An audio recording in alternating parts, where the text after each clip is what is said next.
Let's talk about second-hand cars. Plenty of us have bought second-hand cars. I go everywhere in a Honda Jazz that used to belong to Lee from Blue. He gave it to me as a settlement to maintain my silence. Well, in fact, 74% of British drivers say the last car they bought was second-hand. But your second-hand car could be worth thousands less than you paid for it, because without knowing it, you could be buying a car that's previously been listed by an insurance company as a write-off. Now, if a car is written off, it can be fixed up and sold on. But first, it should be registered on this database. Now, that is MyAfter, not to be confused with MyBAFTA, which will be arriving imminently. To tell us more, here's our vehicular insurance expert, Scarlett Moffat. So, MyAfter, what is it and how does it work? Well, the key points that I've got to get... Oh, I don't think I meant to read that. Key points to get across. Semicolon. If your car gets written off, your insurers pay for it and then they become the owners of the car. Right. It's up to them to register that write-off on the MyAfter database. It's technically voluntary, but everyone really should do it. Yeah. That way, if your car gets repaired and sold, whoever buys it next will know it was a write-off. Right. That will stop them paying too much and help them check it's been repaired properly. I mean, great. Brilliant. We estimate there are over 80,000 cars on the road which have not been correctly recorded on MyAfter, and you could unknowingly be driving one of them. Oh, my goodness.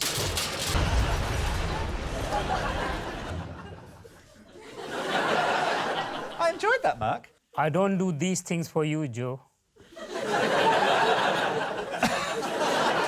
We found out that one insurance company was far worse at keeping MyAfter updated than any of their competitors. When it comes to not recording write-offs, they're number one. It's AXA.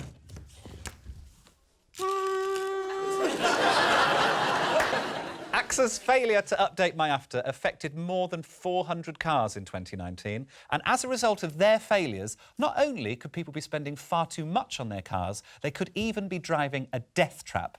Before you know it, you're out of control and rear-ending a succession of strangers, just like my Italian holiday. I wanted to see the problem for myself, so I went and bought a second-hand car with my actual money, by which I mean Channel 4's actual money. Turn your eyes to this. You won't believe them. Meet Debbie. She's a second-hand Vauxhall Corsa that I bought for £3,250 with a clear history and no reported accidents. I'm mainly going to use her for driving around Birmingham, doing donuts outside a Carpetright, like an absolute legend. It's me, but in a different place. And I'm here with Mark Brown, who's a forensic mechanic. So does that mean you can see a chalk outline of four wheels on the ground and go, yep, that was a Hyundai? Not really. All right, fair enough. So, Mark, is there any way to find out about her suspect history? Well, first Hang on, let's do this properly. Roll titles!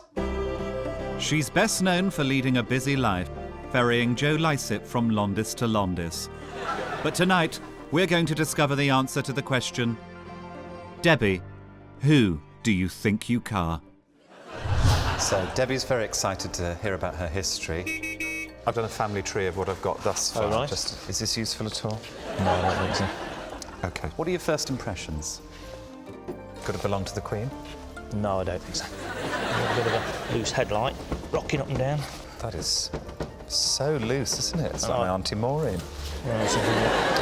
Oh. Oh. Oh, yeah, there's evidence of impact damage down here. I think it's been in a crash at some point. Impact damage. Debbie, what have you been up to? I think we need to get it up in the air and have a look underneath. You raise me up so I can be inspected. Oh, dear. Yeah. OK. It's definitely been in a front-end crash, this one. OK. The radiator's bent. So it shouldn't be a banana? No, it should be perfectly straight.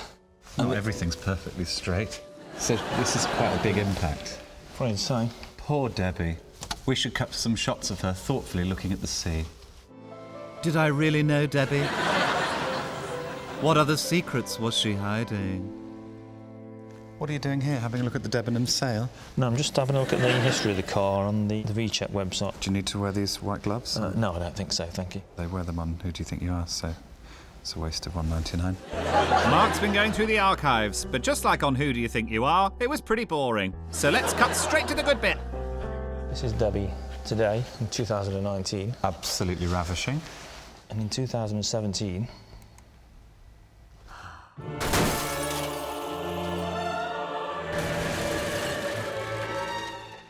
Just 2 years ago, Debbie was written off and sent to the salvage yard. As her insurers at the time, AXA should have registered this on the MyAfter database. Because they didn't, I paid £600 too much for her. Just like every other Debbie I've met, her life is a sham. This is what happens when they repair a write-off. They can't afford to repair it properly and still make a profit out of it when they come to sell it. Poor Debbie. She's found this whole thing very emotional. Don't cry, my darling. Despite Debbie's secret past, I still loved her. Just like when someone on Who Do You Think You Are finds out their granny was a Nazi.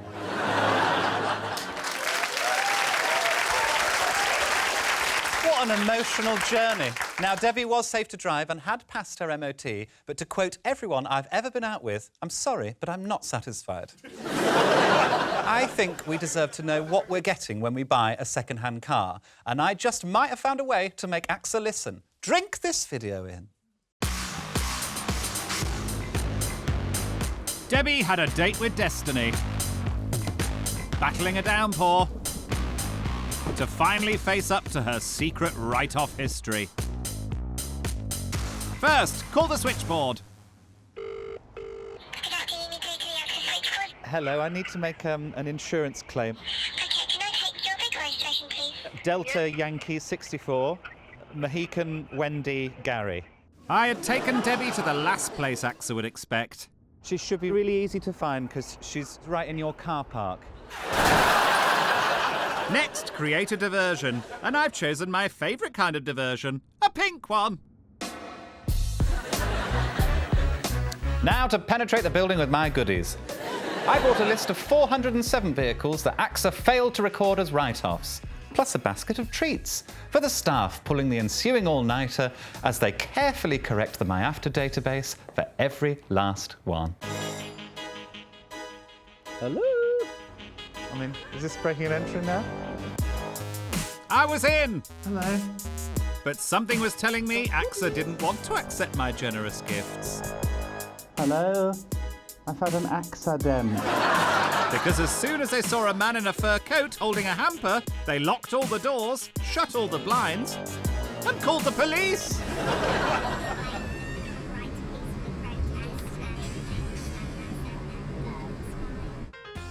With a thumbs up from the Kent Feds, I continued to peacefully protest / arse around by tweeting AXA a picture of Debbie plus a list of their corporate failings. But I couldn't put off the painful moment forever. I was leaving Debbie with AXA. It was time to say goodbye. Poor old Debbie. We followed up our trip to AXA by confronting them with our findings and asking them what they were going to do with all these unrecorded cars. To tell us what they said, here's vehicular insurance expert Scarlett Moffat. Due to an IT bug, some of our written-off cars weren't entered into the MyAfter database. We have fixed the technical problem and started logging those missing cars. Data protection means we can't contact new owners, but if anyone thinks they may be affected, contact our customer services. And if you have any safety concerns, we'll send an engineer out. If you paid too much because your car wasn't in the database, we will absolutely compensate you. It's brilliant. I don't want to overstate this. We reckon we've pulled off one of the biggest victories ever seen by a consumer show. AXA have agreed to pay out any customer who has paid too much for their car because of their MyAfter muck-up, which means they could be paying out over £1 million. What a win! But it's not all about you people. What I really care about is this. They're giving us back the £650 we overpaid for Debbie! If you're worried that your car might be affected, go here at the address that's on the screen now.